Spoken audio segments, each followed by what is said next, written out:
Light IAS पर आप सभी का एक बार फिर से बहुत बहुत स्वागत है। आज एक बच्चे ने मुझसे ये पूछा कि सर क्या आपको लगता है कि मेहनत का फल सच में मिलता है? और अगर ऐसा है तो बहुत सारे लोग ऐसे क्यों जीवन में देखने को मिलते हैं जिन्होंने मेहनत की है, फिर भी उन्हें जो चीज वो जिसके लिए मेहनत कर रहे थे वो उन्हें नहीं मिला। देखो बच्चों, एक बहुत ध्यान से समझना इस चीज को। आपने बहुत बचपन से ही सुना होगा, हमेशा कहते हैं ना, सब्र का फल मीठा होता है ना। और ये भी आपने सुना होगा कि मेहनत जो इंसान करता है ना, उसको फल जरूर मिलता है। ये आप लोगों ने बहुत नॉर्मल से स्कूल के दिनों में माता पिता को कहते हुए सुना होगा, टीचर को कहते हुए सुना होगा, या आपके जीवन में बहुत सारे बड़े बुजुर्ग हों या बहुत सारे ऐसे लोग होते हैं, रिश्तेदार हों, पारिवारिक लोग हों, इन लोगों से आप लोगों ने ये सब बातें सुनी होंगी। अब हम लोग इसको समझते हैं कि क्या ये रियल में ऐसा होता है, क्या क्या मेहनत का फल मिलता है ना। और अगर वो सिचुएशन कब होती है जब हमें मेहनत का फल, वो फल नहीं मिलता है जिसके लिए हम लोगों ने मेहनत की होती है। अब ध्यान से समझो। देखो, सबसे पहले तो आप एक चीज देखो कि मेहनत करनी क्यों जरूरी है। मैं क्यों कहता हूं ये चीज, ठीक है। हमेशा मैं आप लोगों को कहता हूं कि देखो, जब किसी इंसान के पास, कोई व्यक्ति ऐसा है जिसके पास बहुत अपार संपत्ति है, बहुत धन है, बहुत सारी चीजें अगर उसके पास हैं, है ना। कई लोग ऐसे होते हैं ना जिनकी पारिवारिक पृष्ठभूमि ऐसी रही होती है कि उनके पास पुश्तैनी बहुत सारा धन होता है ना। बट आपने कई बार देखा होगा कि उनमें से अगर कोई ऐसा व्यक्ति निकल आए, है ना, जो बिल्कुल काम करना पसंद नहीं करना चाहता हो, या उस संपत्ति में या उस धन में कुछ एड ऑन नहीं कर रहा है, कुछ नया नहीं जोड़ रहा है, बस खर्च ही खर्च कर रहा है, तो आप एक चीज सोच के देखो। ये कहानी भी आप लोगों ने सुनी होगी, ये कहानी भी आप लोगों ने सुनी होगी कि अगर पड़ा हुआ है ना धन, अगर धन आपका पड़ा हुआ है, तो अगर कुएं भरे हुए हैं ना, वो भी खत्म हो जाते हैं अगर उसमें कुछ एड ऑन नहीं होता है। अगर व्यक्ति सिर्फ ये सोचने पे आ जाए कि मुझे सिर्फ खर्च करना है, मुझे उसमें जोड़ना नहीं है, तो कितना समय तक चलेगा? वो आज नहीं खत्म होगा, आगे चल के खत्म होगा, बट खत्म तो होगा। इसलिए जरूरी क्या होता है कि एड ऑन उस कुएं में, उस धन में करते रहना उनको भी जरूरी है, बाकी लोगों को तो करना जरूरी है ही है। अब देखो, जब इस चीज को समझ गए आप कि भाई मेहनत करना जरूरी ही है, क्योंकि कोई भी चीज है, कितना भी धन हो, वो आज ना कल खत्म होगा ही होगा।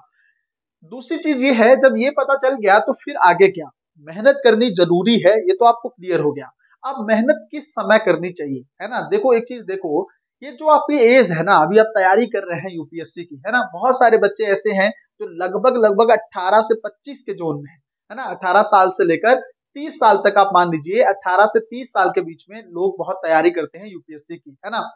तो या फिर बाकी किसी एग्जाम की भी आप लोग मान लीजिए स्टेट पीएससी वगैरह कर रहे हैं, एसएससी की कर रहे हैं, वो बच्चे भी सुन सकते हैं इस चीज को। देखो, इस समय में ना दो तरीके के लोग होते हैं। एक वो लोग होते हैं जो इस समय को अलग तरीके से एंजॉय करते हैं। उनको लगता है कि देखो यार, वो नॉर्मल आप लोगों ने सुनने में मिला होगा कि देखो ये समय वापस नहीं आता है, ये जवानी के दिन है, इसमें हमें एंजॉय करना है, घूमना है, दोस्ती में अपने साथ कहीं ना कहीं पर कॉलेज जाना है, दोस्तों के साथ घूमने जाना है, बहुत सारी चीजें होती है ना।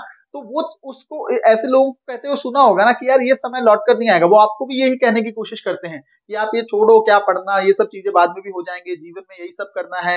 ये भी आपने सुना होगा कि वो लोग कहते हैं कि देखो आगे चल के पैसा ही कमाना है, जीवन में ये सब करना ही करना है, बट अब हमें एंजॉय करना चाहिए। एक तो इस तरह के लोग हैं। दूसरे लोग वो हैं जो इस समय को यूटिलाइज कर देते हैं। 18 से 25 या 30 साल की एज में बहुत अच्छे से मेहनत कर देते हैं, इतनी मेहनत कर देते हैं कि उनके आने वाले 30 साल जो हैं वो बहुत शान से गुजरे, है ना, बहुत अच्छे से गुजरे, और उन्होंने आने वाले अपने लॉन्ग टर्म को बहुत अच्छे से सिक्योर कर लिया। बट ये जो लोग हैं फर्स्ट कैटेगरी वाले, जिन्होंने उसको एंजॉय कर लिया, वो 30 साल से लेकर 60 साल, मान लीजिए एवरेज अगर कोई बंदा 60 साल तक जीता है भारत में, तो वो 60 साल तक बिल्कुल टेंशन में ही जीते हैं, है ना। तो अब आप देख लीजिए आपको कौन से जोन में रहना है ना। और दूसरा, इस एज में ना आपके पास एक अलग ऊर्जा होती है। आप यंग होते हो, आप ज्यादा समय तक पढ़ सकते हो, आप कठिन मेहनत कर सकते हो, आपको नींद इतनी ज्यादा दिक्कत नहीं करती है, बहुत सारी चीजें होती है ना। एक अलग ऊर्जा का प्रवाह इस दौरान हमारे शरीर में हो रहा होता है। तो उस ऊर्जा का हम सही डायरेक्शन में अगर इस्तेमाल करें, आप लोगों ने बहुत महानुभावों से सुना होगा, महान व्यक्तियों से सुना होगा कि इस समय का जो सही सदुपयोग कर गया, बहुत सारे लोग होते हैं जो इस ऊर्जा का सही डायरेक्शन में इस्तेमाल करने के बाद जीवन में बहुत कुछ हासिल कर लेते हैं, है ना। तो आपको ये भी देखना है कि इस समय हमें मेहनत करनी जरूरी है, हमें तैयारी कर रहे हैं तो हमें बहुत अच्छे से करनी चाहिए। अब देखो, जब आप मेहनत कर रहे होते हो, है ना, जब आप चीजें करते हो, अगर एक तो कंडीशन ये है कि आपको उसका फल मिलेगा ही मिलेगा। क्यों मैं कहता हूं, देखो, हार्ड वर्क का ना, जो हार्ड वर्क होता है इसका कोई अल्टरनेटिव नहीं है। आपने कभी भी ये नहीं सुना होगा लोगों से, मैं आपको कहता हूं, ये तो आप लोगों ने बहुत बार सुना होगा कि किसी, देखो यूपीएससी का एग्जाम जब है, यूपीएससी में या आईएएस बनने के लिए मेहनत के साथ किस्मत का रोल भी होता है, ये कहते हैं ना लोग, ये तो आपने सुना होगा। बट कभी आपने ये कहा, सुनता किसी व्यक्ति के मुंह से सुना है कि आईएएस बनने के लिए किस्मत के साथ हार्ड वर्क का रोल भी होता है? ऐसा तो कभी नहीं सुना ना आपने, ऐसा कभी नहीं। क्यों? क्योंकि किस्मत पहले नहीं आती है, पहले आती है हार्ड वर्क, ठीक है, फिर आता है आपका लक, ठीक है। और अगर आप सिर्फ लक के सहारे बैठे रहे, अगर आप कहें कि देखो हार्ड वर्क को अगर आप एलिमिनेट कर दें, तो आप सोचिए लक के सहारे क्या आप यूपीएससी की लिस्ट में आ जाएंगे? क्या?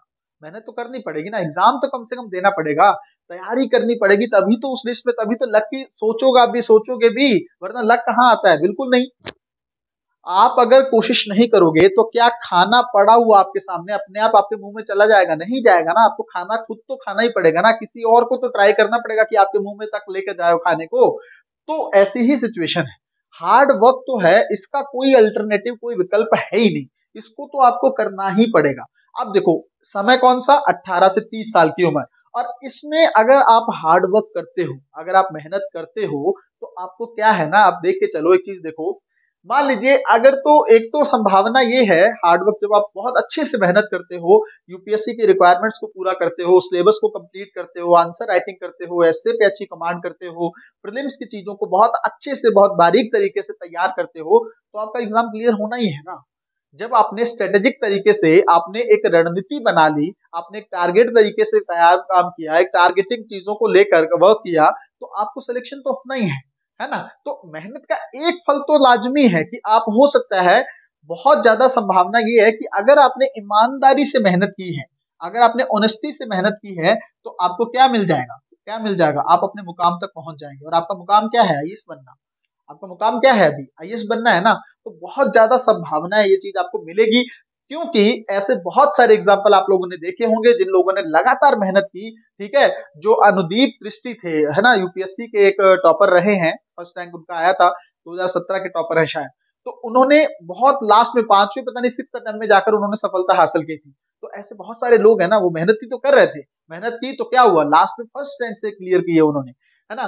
दूसरा, अगर आप देखिए, अब मैं ये कहता हूं, मान लीजिए ये चीज आपको नहीं मिलती है हार्ड वर्क करने के बाद भी, मान लीजिए, जो अब आपका मेन प्रश्न है कि सर कई लोग ऐसे भी हैं जो मेहनत भी करते हैं पर सक्सेस नहीं होते, तो उनका क्या करें? वो चीज जब दिमाग में आती है तो पढ़ नहीं पाते हैं। अब देखो, पहली चीज मैंने आपको क्या बोला है कि आपको क्या लगता है, क्या सिर्फ आईएएस ही जीवन में सब कुछ है क्या? है ना। अभी के लिए तो आपके मन में एक बहुत बड़ी चीजें हैं कि आईएएस है तो सब कुछ है, वरना नहीं है।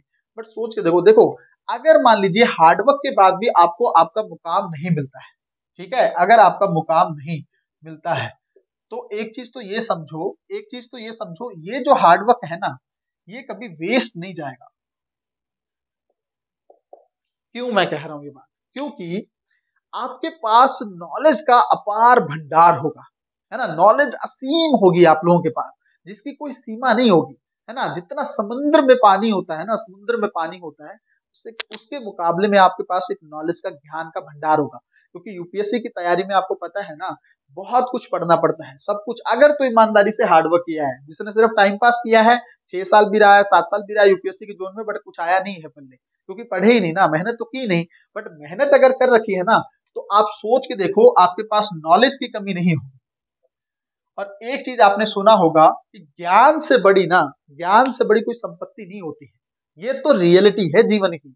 अगर आपके पास नॉलेज है ना, आप जीवन में कुछ भी कर सकते हो, और ये मैं दावे के साथ कह रहा हूं, ठीक है। अगर आपके पास नॉलेज है ना, ज्ञान है, आप कुछ भी, किसी भी फील्ड में चले जाओ, आपसे बेस्ट कोई परफॉर्म नहीं कर सकता, है ना। और अगर आपके पास नॉलेज है, तो लोग खुद आपको खोजते हुए आपके तक पहुंचेंगे, लोग आपको खुद ढूंढते हुए आप तक पहुंचेंगे, है ना, ताकि आपके नॉलेज का वो इस्तेमाल कर सके।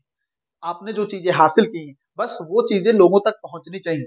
तो सबसे बड़ी चीज ये है, जरूरी नहीं है कि आप आईएएस बनो, अगर मेहनत आपने बहुत ईमानदारी से की है तब भी जरूरी नहीं है, बट नॉलेज कमी नहीं होगी। और नॉलेज कमी नहीं होगी तो हर क्षेत्र में महारत तो आपको मिलनी ही है, ठीक है। हर क्षेत्र में महारती आप होंगे, इस बात को मान लीजिए, ठीक है। जिस भी सेक्टर में जाएंगे, उस सेक्टर में बहुत अच्छा परफॉर्म करेंगे। और एक चीज और मैं ऐड ऑन करना चाहूंगा, जो बच्चे आस्तिक हैं वो समझते होंगे, अगर कुछ ऐसी चीज प्रकृति ने या भगवान ने हमारे लिए हमें नहीं सौंपी है ना, मान लीजिए हम आईएएस की तैयारी कर रहे थे, भगवान ने या प्रकृति जो भी आप मानना चाहो, उसने हमें वो चीज नहीं बख्शी है, नहीं दी है, तो उसके पीछे जरूर कोई लॉजिक होगा। और लॉजिक ये होगा कि हो सकता है आप उससे भी ज्यादा किसी अच्छी चीज के लिए बने, है ना। बहुत सारे लोग आपने देखे हैं ना, जितने भी बड़े बड़े टीचर हैं जो यूपीएससी की तैयारी आज करवा रहे हैं बच्चों को, वो एक समय पर, कई लोग ऐसे हैं जो सेलेक्ट हुए, उन्होंने छोड़ के तैयारी करवा रहे हैं आज।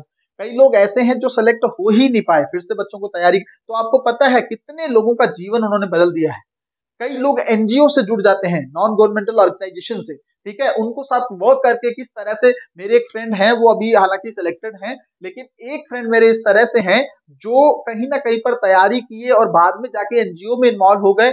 आज वो दिव्यांगों की बहुत बड़ी शक्ति हैं, बहुत सारे दिव्यांगों की उन लोगों ने हेल्प की है यूपीएससी की तैयारी करने में, उनको सपोर्ट करने में। तो आप समझ रहे हैं, वो नॉलेज जो आपको मिला, वो जो आपके अंदर चीजें आई, उसको आप यूटिलाइज तो कर रहे हो ना, समाज में, सोसाइटी में इस्तेमाल तो कर रहे हो ना। तो आपको नहीं पता है, हो सकता है एक समय पर आप गवर्नमेंट के लिए भी यूजफुल हो जाए, है ना, नीति निर्माण के लिए सरकार आपको अप्रिशिएट करने लगे, या सरकार को भी आपकी नीड पड़े, वो समय पता चलता है। आप मान लीजिए राजनीति में भी चले गए ना, तो आपसे बेस्ट कोई राजनीति नहीं करेगा। क्यों? राजनीति का मतलब ये नहीं है कि कुछ भी करके आपको वोट हासिल करना है। आप जो राजनीति करोगे वो बहुत अच्छे तरीके से करोगे, आप डेवलपमेंट की बात करोगे, आप बहुत सारी अन्य चीजें हैं जो देश को सेंटर में रखकर आप लोग आगे बढ़ोगे। तो मैं ये कहना चाह रहा हूं, देखो, हार्ड वर्क 100% पॉसिबिलिटी ये मैं मानता हूं कि ईमानदार अगर पढ़ाई के प्रति हो तो आईएएस मिलना तय है, नहीं कर टलेगा। अगर स्ट्रेटजी सही है, गाइडेंस सही है, सही डायरेक्शन में वर्क करते हो, यूपीएससी की एलिजिबिलिटी रिक्वायरमेंट सभी पूरी करते हो, तो ये आपको मिलना तय है। बट अगर नहीं मिलता है, नॉलेज मिलेगा, नॉलेज मिलेगा, हर क्षेत्र में आप महारथी होगे और जीवन में एक बहुत अच्छे इंसान तो बनोगे ही, क्योंकि आपका सोचने का नजरिया बाकियों से अलग होगा, है ना, आपका सोचने का नजरिया अलग होगा। आईएएस बन के हो सकता है आप जो समाज में करना ना कर पाते, वो आप शायद इस यहां पर आकर कर सकते हो। मैंने बोला ना कि बहुत सारे ऐसे लोग हैं जिन्होंने तैयारी की यूपीएससी की, आज उन्होंने बहुत सारे आईएएस ऑफिसर बना दिए, अपनी गाइडेंस से, अपनी तैयारी से, अपने सपोर्ट से, अपने नॉलेज से, है ना। तो भगवान ने शायद आपको उसके लिए ना सोचकर इसके लिए सोचा हो। तो जीवन में कभी भी ये सोचकर, ये नेगेटिविटी के साथ तैयारी नहीं करनी है कि पता नहीं, मेहनत तो बहुत सारे लोग करते हैं, हासिल तो किसी किसी को होता है, ऐसा नहीं है बच्चे। बस वो आपका देखने का नजरिया है कि कौन सी चीज को आप इंपॉर्टेंट मान रहे हैं। क्योंकि अभी आप आईएएस के प्रति बिल्कुल इमोशनल है ना, तो आपको लगता है आईएएस मिल रहा है तो मेहनत का फल मिल रहा है, वरना नहीं मिल रहा है, ऐसा नहीं है, है ना। धीरे धीरे जब आप मेच्योर होगे तब आपको लगेगा मेहनत का फल तो मिला है, बट वो किस फॉर्म में मिला है, किस तरीके से हमें मिलेगा, ये भगवान पे डिपेंड करता है, ये प्रकृति पर निर्भर करता है कि वो आपको किस तरह से रिटर्न देगी। बट वो रिटर्न तो देती है, इसमें तो कोई डाउट नहीं है, इसमें तो मैं 100% श्योर हूं। मैंने बहुत सारे लोगों को देखा है, मैं अपने जीवन में इस चीज को महसूस करता हूं, रिटर्न तो आपको मिलता है ना। अब वो रिटर्न किस फॉर्म में, अब आप तोलते कैसे हैं? क्या आप उसको पैसे से तोल के देखते हैं आपकी किसके पास कितना पैसा है? आप उसको वेल्थ से तोलते हैं कि इसके पास कितनी संपत्ति है, उसकी क्या ख्याति है, क्या नाम है? अगर इससे तोलते हैं तो बहुत हो सकता है आपको चीजें अलग दिखे, आप उस वैल्यू को ना समझ पाए। लेकिन अगर आप इस चीज को तोलते हैं कि किसी व्यक्ति को इंटरनल हैप्पीनेस कैसे मिलती है, इंटरनल सुकून कैसे मिलता है, अगर पैसा कमाने वाला व्यक्ति सबसे ज्यादा खुश होता, सुकून मिलता उसको, तो आज जितने बड़े बड़े लोग हैं उनको कभी दिक्कत नहीं आती, वो कभी परेशान ना होते जीवन में। बट पैसा, संपत्ति, धन दौलत, ये आपको कुछ समय की खुशी तो दे सकता है, बट आपकी आत्मा को या आपके जीवन में आपको सुकून नहीं दे सकता है। पैसे से सुकून कभी खरीदा नहीं जाता है, ये आप कभी भी आगे जीवन में चलोगे तो आपको पता चलेगा। ठीक है, रिक्वायरमेंट्स है, हमें बनना है, हमें पैसे के बिना भी बहुत सारी चीजें नहीं होती हैं, संपत्ति भी चाहिए, धन दौलत भी चाहिए, नाम भी चाहिए, सब चीजें चाहिए। बट उसके लिए सिर्फ और सिर्फ हम क्या कर सकते हैं? मेहनत कर सकते हैं। वो भी आपने सुना होगा ना, बहुत सारे बच्चे आप में से जो है हिंदू धर्म से बिलोंग करते होंगे, गीता में क्या कहा गया है कि कर्म करिए, फल की चिंता मत करिए। वो क्यों, आपने कभी सोचा है वो कॉन्सेप्ट वहां पे क्यों कहा गया है? उस इतनी प्योर बुक में वो चीज का जिक्र क्यों है? वो इसलिए है बच्चों, ध्यान से समझो, क्योंकि फल पर अगर हम फोकस करते हैं ना, फल पर अगर फोकस करते हैं, हम मेहनत कभी कर ही नहीं सकते। सोच के देखिए कि गीता में इस चीज का जिक्र क्यों है कि फल की चिंता मत करिए, क्योंकि वो किस पे छोड़ दिया उन्होंने कि भगवान पे वो देखिए ना, अगर मानते हो कि मेहनत करते हुए हमें कोई देख रहा है तो वो रिटर्न देंगे, तो वहां से रिटर्न मिलेगा। हार्डवर्क बस आपको करना है, आपको मेहनत करनी है, बट फल का चिंता या फल को पाने का दिमाग में रखकर मेहनत नहीं करनी है। अगर ये करोगे तो फल पे ही ध्यान रहेगा, मेहनत पे ध्यान नहीं रहेगा। और मेहनत अगर ईमानदारी से करोगे तो ये फल तो मिलना तय है ही है। सभी चीजें अगर आपके साथ हैं, नहीं मिलेगा तो एक बेहतर इंसान तो बनोगे, नॉलेज भी मिलेगी, पैसा भी, कुछ भी कमी नहीं रहेगी, मैं बता रहा हूँ। ठीक है, कुछ भी कमी नहीं रहती है, डिफरेंस है, सोचने का नजरिया है। बट ईमानदारी से पहले मेहनत कर लो, पहले नॉलेज इतनी अच्छी कर लो, कल किसी भी फील्ड में जाओ ना तो आपके पास नॉलेज की कमी ना हो। सिर्फ ये ना हो लोग कहें कि 6 साल या 8 साल जीवन में वहां तैयारी कर लिए हैं इसने, बट अब इसके पास कुछ नहीं है ना। जब आप बात करो तो लोग आपको जज करें कि हाँ इसके पास कुछ है अलग। यूपीएससी एस्पिरेंट की कहीं ना कहीं पर वो चीज उसमें झलकनी चाहिए, है ना। तो आपको अब आगे से इस चीज को लेकर बिल्कुल निश्चिंत रहना कि क्या फल मिलता है या नहीं मिलता है। 100% मिलता है, कोई डाउट ही नहीं है। बस आपका सोचने का नजरिया वैसा होना चाहिए कि फल आपको किस तरीके का चाहिए। और फल आपको चाहिए आईएएस, पर भगवान ने आपके लिए क्या सोचा है ये आप उस पर छोड़ दीजिए, ज्यादा बेटर है ना। प्रकृति आपके लिए क्या चाहती है आप उस पर छोड़ दीजिए। जो कुछ आप जिसके लिए बने होंगे ना उससे आपको कभी भी देखना, आप अगर कुछ अच्छा करते हो ना तो आपको बेस्ट ही मिलता है। आप किसी एक व्यक्ति की हेल्प करते हो ना कभी जीवन में, तो आगे चल के पता नहीं कहां से भगवान किस फॉर्म में आकर आपकी मदद करता है, आपको पता भी नहीं चलता है ना। तो अपना नजरिया थोड़ा सा बदलें, अपनी मेहनत पर अच्छे से फोकस करें, और आपको फल जो है आईएएस तक पहुंचाने के लिए, आईएएस बनने के लिए बहुत सारी चीजें, आपके रुकावटें रास्ते में आएंगी, बट आप उनको पार करते हुए आगे बढ़ते चलिए, है ना। मेहनत अच्छे से करते रहिए, जो चीजों की रिक्वायरमेंट है मेहनत में कमी मत छोड़िए, है ना। दिन रात जितना अपने आप को तपा सकते हैं, जितना कठोर साधना कर सकते हैं उतना करिए, ताकि जल्दी से जल्दी आप अपने मुकाम तक पहुंच सके, है ना। इसको मिस नहीं करना, जब तक चांस है ना तब तक सिर्फ और सिर्फ आईएएस आपके दिमाग में चलना चाहिए। जब तक चांस है, जब चांस खत्म हो जाए तब सोचिए ठीक है कोई नहीं, स्टेट पीएससी वगैरह देखेंगे, नहीं देखेंगे तो कुछ साथ में और देखेंगे, खुद पढ़ाने की कोशिश करेंगे, अगर अच्छे से तैयारी की है थोड़ा बहुत खुद कोशिश करेंगे कि बाकी बच्चों को गाइड करने की कोशिश करें। बहुत सारी चीजें हैं, बहुत कुछ करने के लिए, ये जीवन में ना करने के लिए बहुत कुछ है। बस आपके अंदर वो जज्बा होना चाहिए, आप कुछ कर गुजर, ऐसा नहीं नेगेटिव होकर नहीं बैठ जाना, आईएएस नहीं मिला तो जीवन खत्म, ऐसा नहीं होना चाहिए। ये तो बिल्कुल नकारात्मक प्रवृत्ति वाले लोग मुझे लगते हैं, है ना। नेगेटिव नहीं होना, नेगेटिव क्या है, जीवन में नहीं मिला कोई बात नहीं, कुछ और अच्छा करेंगे, है ना। तो अगर हर व्यक्ति, आप सोचिए भारत में 1000 पद है ना इस सर्विस में, उसमें से भी लगभग 180 के आसपास आईएएस अधिकारी, या 150 हो गए अब तो आईएएस है। अब बाकी लोग फिर क्या करेंगे, ऐसा नहीं है। ठीक है, तो अगर अब पहली तैयारी, पहले पूरी जी जान लगानी है आईएएस बनने के लिए। अगर किसी वजह से नहीं बन पाए तो एसडीएम वगैरह की पोस्ट के लिए, डीएसपी के लिए ट्राई करना है जीवन में आगे बढ़ने के लिए। और बहुत कुछ कई क्षेत्रों में कोशिश करनी है अपने नॉलेज का सही इस्तेमाल कर पाओ, है ना। इस नॉलेज को जो हासिल किया है उसको इम्प्लीमेंट कर पाओ, ताकि कम से कम समाज के में व्यापक पैमाने पर नहीं तो कम से कम थोड़े स्तर पर आप बदलाव जरूर ला पाओ। मुझे लगता है आज की वीडियो में हम लोगों ने बहुत अच्छे से, बहुत डिटेल में चीजों को डिस्कस किया है। आज के बाद आपके मन में ये प्रश्न नहीं आना चाहिए। अगर आपके मन में अभी भी प्रश्न आ रहा है तो कहीं ना कहीं पर मैं विफल हुआ हूं इस चीज में। बट अगर आपके मन में अब प्रश्न नहीं आएगा ये चीज, तो जरूर कमेंट के माध्यम से मुझे बताइएगा कि आपको इस वीडियो से कितना फायदा हुआ है, या कितना आगे से आप किस तरह से अपने जीवन में बदलाव करना चाहेंगे। अगली वीडियो में मिलेंगे, तब तक अपना ध्यान रखें, अपनी पढ़ाई को बहुत अच्छे तरीके से करते रहें। बहुत बहुत धन्यवाद।